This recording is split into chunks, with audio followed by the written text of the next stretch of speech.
ikut cerahku, matahari bersinar, ku gendong tas merahku di pundak.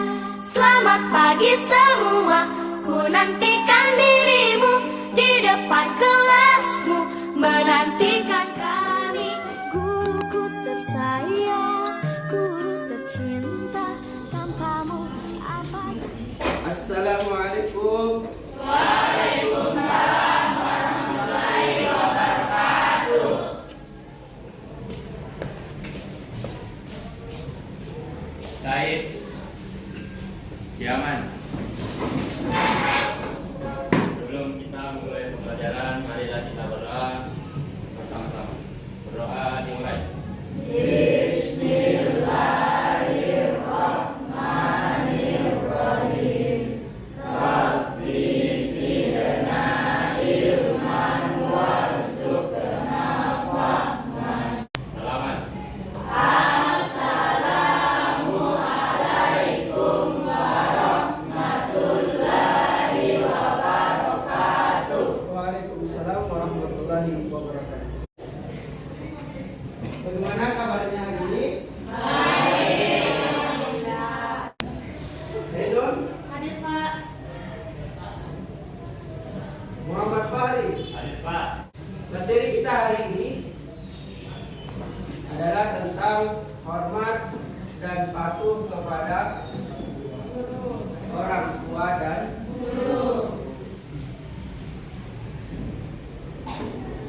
adapun tujuan pembelajaran yang pertama adalah meyakini bahwa hormat dan patuh kepada orang tua dan guru sebagai kewajiban agama. Saya mau tanya terlebih dahulu, kira-kira anak-anakku sekalian bisa menjawab kenapa seorang anak harus berbakti kepada orang tua dan gurunya? Karena orang tua adalah orang yang paling berjasa dalam hidup. Bagus sekali. Karena guru yang mengajar dan membimbing kita. Bagus sekali. Guru yang mengajar kita, guru yang membimbing dan mendidik kita. Anak-anakku sekalian, sesuai dengan tujuan pembelajaran kita tadi, bahwa meyakini hormat dan patuh kepada orang tua adalah kewajiban dalam beragama. Karena Orang tua yang mengandung, melahirkan, merawat dan membesarkan kita. ini, karena orang tua yang mengandung kita, melahirkan kita dengan susah payah, dengan perjuangan yang besar, merawat kita sehingga kita sehat sampai saat sekarang ini, dan membesarkan kita.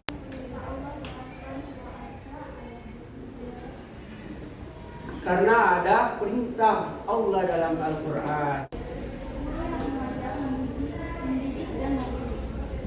Kenapa kita harus hormat dan patuh kepada guru? Ya, ini guru yang mengajar, guru yang mendidik, dan guru yang membimbing. Dan yang terakhir, Allah akan memasukkan seorang anak ke dalam surga bagi yang patuh dan hormat kepada orang tua dan Bismillahirrahmanirrahim.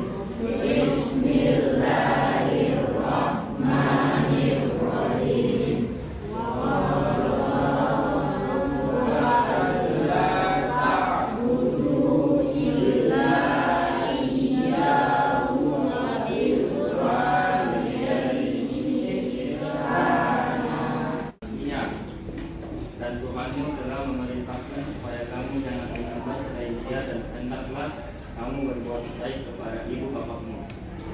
Jika salah seorang di antara keduanya atau keduanya berusia lanjut dalam pemeliharaanmu, maka sekali-sekali janganlah engkau mengatakan kepada keduanya perkataan Artinya, dan rendahkanlah dirimu terhadap keduanya dengan penuh kasih sayang dan ucapkanlah, wahai Tuhanku, sayangilah keduanya sebagaimana mereka berdua telah mendidik aku di waktu kecil. nah inilah dua ayat yang harus kita perhatikan.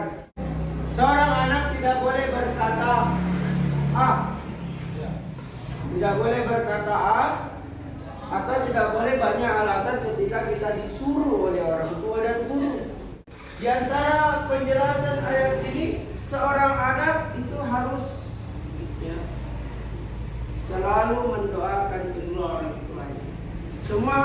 lanjutkan doanya. Apa doanya? Rabbil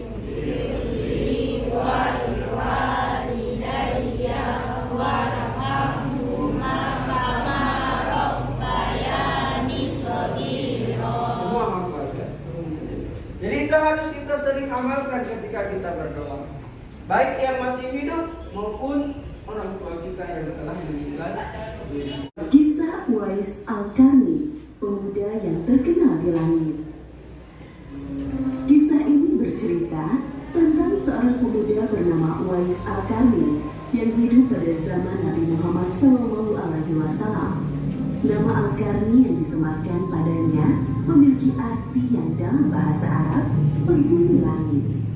Melalui kisah ini kita akan mengetahui siapakah sosok Uwais yang namanya sangat terkenal sampai ke langit. Ternyata hal ini terjadi karena ketaatan Uwais kepada ibunya. Ibu, katakan padaku, apa permintaan ibu itu? Sebelum saat itu tiba, ibu ingin melaksanakan haji. Mendengar perkataan ibunya, Uwais hanya termenung sambil berpikir. Aku sangat ingin mewujudkan permintaan ibu. Mohon ibu bersabar sampai saat itu tiba. Aku akan mencari cara agar kita bisa pergi ke Mekah untuk melaksanakan ibadah haji. Uwais menggendong ibunya sambil berjalan kaki dari Yaman menuju Mekah. Subhanallah, alangkah besar cinta Uwais kepada ibunya itu. Bagaimana seorang Uwais Al-Qarni, sahabat yang hidup di zaman Nabi. Meskipun Nabi tidak pernah bertemu dengan Uwais, karena Uwais ini adalah orang di negeri Yaman, sedangkan Nabi Muhammad dia di Madinah.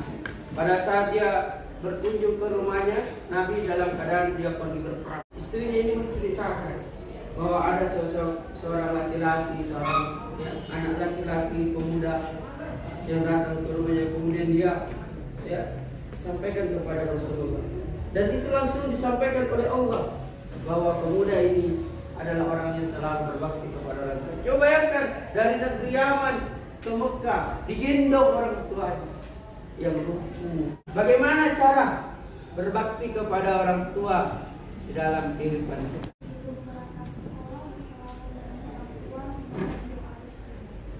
Sebelum berangkat ke sekolah harus bersalaman, cium tangan orang tua. Kata yang sopan dalam kedua orang tua baik di rumah maupun di luar rumah. Bertutur kata yang baik. Kedua orang tua di rumah misalnya menyapu. Ya.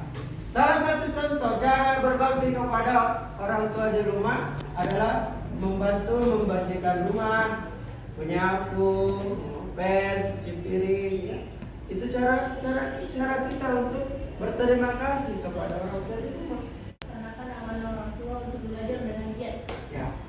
Melaksanakan amanah orang tua. Bagaimana cara kita berbakti kepada orang tua yang sudah meninggal? Kayak Pak Guru juga, yatim piatu. Ya. Pertama, seorang anak merawat jenazahnya dengan baik, yaitu memandikan, mengkafani, mensalatkan dan menguburkan. Doakan orang tua semoga diampuni segala dosanya. Anak-anak sekalian, ya. Baik yang orang tuanya masih hidup dan lebih lagi yang telah meninggal dunia, wajib untuk kita mendoakan dia. Bagaimana sih manfaat, hormat dan bakti kepada orang tua? Satu, Berbakti kepada kedua orang tua merupakan amal yang paling utama. amalan yang paling utama. Ya. Amalan yang paling dicintai oleh Allah adalah berbakti kepada orang tua dan guru kita. Apabila orang tua tidak ridha atas apa yang kita perbuat, Allah Subhanahu wa Ta'ala pun ridha. Kalau Allah ingin ridho sama kita, maka perbaiki hubungan kita dengan orang tua. Yang mau dilancarkan urusannya, perbaiki hubungan kita dengan orang tua di rumah. Ya. Berbakti kepada kedua orang tua dapat menghilangkan kesulitan yang sedang dialami, yaitu dengan cara bertawasul dengan amal soleh tersebut. Artinya bertawasul di sini adalah dia menceritakan amal solehnya, amal soleh terbaiknya waktu hidup di dunia. Salah satu pemuda itu mengatakan, ya Allah, ya, dulu saya selalu berbakti kepada kedua orang tua saya. Bahkan dia sudah berkeluarga. Ya. Namun meskipun dia sudah berkeluarga, dia selalu memberikan susu kepada ibunya di rumah. Tidak pernah dia menduakan meskipun sudah ada istrinya. Nah, oleh karena itu, ya dengan amalan soleh terbaiknya, dengan izin Allah, Allah bukakan sedikit batu yang tertutupi di dalam gua tersebut. Berbakti kepada kedua orang tua akan diluaskan rezeki dan dipanjangkan umur. Ya, berbakti kepada orang tua itu akan meluaskan rezeki kita, ya, meluaskan rezeki kita dan dipanjangkan umurnya. Apalagi di antara manfaat hormat dan patuh kepada orang tua, Berbakti kepada kedua orang tua dapat menjadikan kita dimasukkan ke jannah hingga pada Allah SWT. inilah salah satu di antara manfaatnya. Kita berbakti kepada ibu dan ayah kita di rumah, dia akan dimasukkan ke dalam surga-Nya Allah Subhanahu wa taala. Ada hadis yang mengatakan ridha Allahi fi ridal walidain. Ridhonya Allah tergantung kepada ridho kedua orang tua kita. Sebaliknya, kemurkaan Allah kembali kepada kemurkaan orang tua kita. Jadi jangan kasih mana-mana orang tua. Murka pasti Allah, ya. Tuh, dan yang terakhir, bagaimana manfaat hormat dan patuh kepada guru. Ilmu yang kita peroleh akan menjadi berkah dalam kehidupan kita. Ilmu yang diperoleh dari guru akan menjadi manfaat bagi orang lain. Sebagai kesimpulan dari materi kita pada hari ini, yang pertama, kita sudah tahu bahwa penting seorang anak untuk berbakti, ya, berbuat baik, hormat dan patuh, baik kepada orang tua maupun kepada gurunya. Karena yang pertama merupakan perintah Allah dalam Al-Quran. Kedua, orang tua yang mengandung kita, melahirkan kita, merawat kita, mencarikan kita nafkah, ya. Jadi tidak ada alasan bagi kita untuk tidak berbakti kepada orang tua. Kepada gurunya, guru yang mendidik, guru yang mengajar, guru yang membimbing kita. Oke, bagaimana dari sekalian, mungkin ada di antara kita yang mau bertanya, silakan. Baik, silakan. Ya. Bagaimana pengertian hormat dan patuh kepada guru? Bagaimana pengertian hormat dan patuh kepada orang tua dan guru? Bagus sekali pertanyaannya. Hormat dan patuh kepada orang tua dan guru, orang tua dulu ya, yaitu berbuat baik terhadap orang tuanya, bersikap baik kepada keduanya, melakukan berbagai hal yang dapat membuat mereka bergembira, serta berbuat baik kepada teman-teman mereka.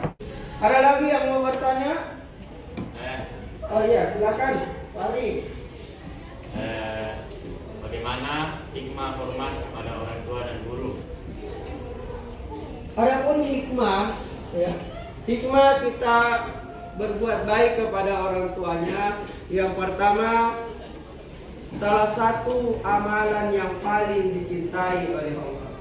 Adapun hikmah hormat dan patuh kepada guru, yang pertama, ya, ilmu yang kita pelajari dari guru kita akan bisa memberikan manfaat kepada orang lain, akan bisa menjadi amal jariah yang pahalanya terus mengalir dan akan kita dapatkan. Kemudian, ya, kalau di antara hikmah kita hormat dan patuh kepada guru, Allah akan mudahkan cita-cita kita bisa terlaksana, ya. Semua pasti anak-anakku punya cita-cita, dan kita berdoa hari ini semoga anak-anakku semua terwujud cita-citanya. Amin ya rabbal alamin. Baik, demikian materi pembelajaran kita hari ini terkait tentang hormat dan patuh kepada orang tua dan guru kita.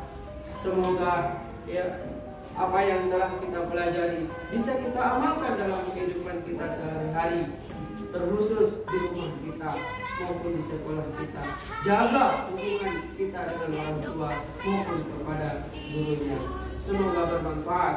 Lebih dan kurangnya mohon dimaafkan. Subhanallahumma wa bihamdika asyhadu an la ilaha illa anta astaghfiruka wa atubu ilaik.